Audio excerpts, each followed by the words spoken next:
माँ का आखिरी खत। रात के 12:30 बज चुके थे। माँ कभी दरवाजे की तरफ देखती थी, कभी एक नज़र घड़ी की तरफ। माँ की आंखों में और चेहरे पर चिंता साफ नज़र आ रही थी। थोड़ी ही देर में दरवाजे की घंटी बाजी। माँ ने काफ़ी तेज़ी से दरवाज़ा खोला और सामने बैठे प्रदीप और बहू कुंती को देखकर पूछा, इतनी देर तक कहाँ थी? मैं कब से तुम्हारी राह देख रही थी। माँ, मैं अब छोटा नहीं हूँ, तुम मेरी चिंता मत करो। प्रदीप घर के अंदर प्रवेश करते हुए बोला, बेटा कितना भी बड़ा हो जाए माँ के लिए छोटा ही रहता है। चलो थोड़ी हाथ पैर धो लो, मैं तुम्हारे लिए खाना लगा देती हूँ। माँ ने दरवाज़ा बंद करते हुए कहा। माँ जी, हम बाहर से खाना खाकर आए हैं, आप खा लीजिए, हम सोने जा रहे हैं, बहू कुंती ने कहा। लेकिन मैंने तो तुम लोगों की पसंद की खीर बनाई है, आओ थोड़ी थोड़ी खा लो। माँ, तुझे एक बार में समझ में नहीं आता क्या? तेरी बहू ने कहा ना, हम बाहर से खाना खाकर आए हैं, क्यों परेशान कर रहे हो?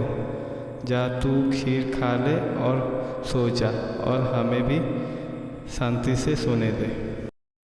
माँ अकेले कैसे खीर खा सकती थी और उसे बिना खाए नींद कैसे आ सकती थी, क्योंकि बेटे के इंतज़ार में उसने भी कुछ नहीं खाया था। वह किचन में गई, एक गिलास पानी पिया और अपने रूम में चली गई। सुबह 10 बजे प्रदीप की आंखें खुली। बाजू में कुंती अभी भी सो रही थी। प्रदीप हॉल में आया तो लैपटॉप के पास रखी एक चिट्ठी पर उसके नज़र पड़ी। ये चिट्ठी किसकी हो सकती है, ये देखने के लिए उसने चिट्ठी खोलकर पढ़ना शुरू किया। मेरे लाल, तू सोच रहा होगा कि एक ही घर में रहते हुए ये चिट्ठी, क्या मैं तुम्हें बोलकर भी ये बात बता सकती थी? हाँ, बता सकती थी, अगर तू मेरी बातें सुनना चाहता तो। किसी एक्सप्रेस गाड़ी की तरह तू आता है और कुछ ही पलों में निकल जाता है। खैर वो सब जाने दो। कल तुम्हारा जन्मदिन था, इसीलिए मैंने खीर बनाई थी। सोचा कम से कम आज के दिन साथ में बैठकर खाना खाएंगे। मगर मैं ये बात भूल गई थी कि मेरा बेटा बड़ा हो चुका है, तो अपने दोस्त के साथ पार्टी करके खाना खाकर आया। चलो, मुझे इस बात की खुशी ही हुई। मेरी दवाई ख़त्म हो गई है।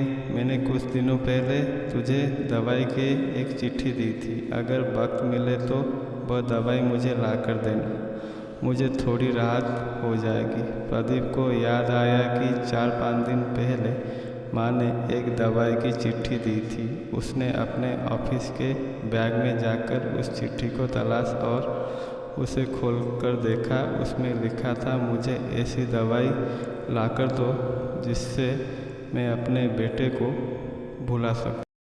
प्रदीप को रियलाइज हुआ कि मुझसे बहुत बड़ी गलती हो गई।